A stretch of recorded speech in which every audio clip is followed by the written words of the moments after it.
Removing a PSU cage.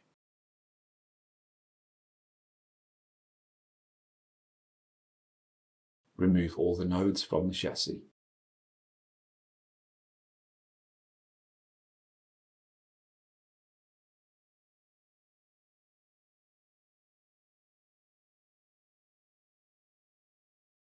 Remove the chassis from the rack.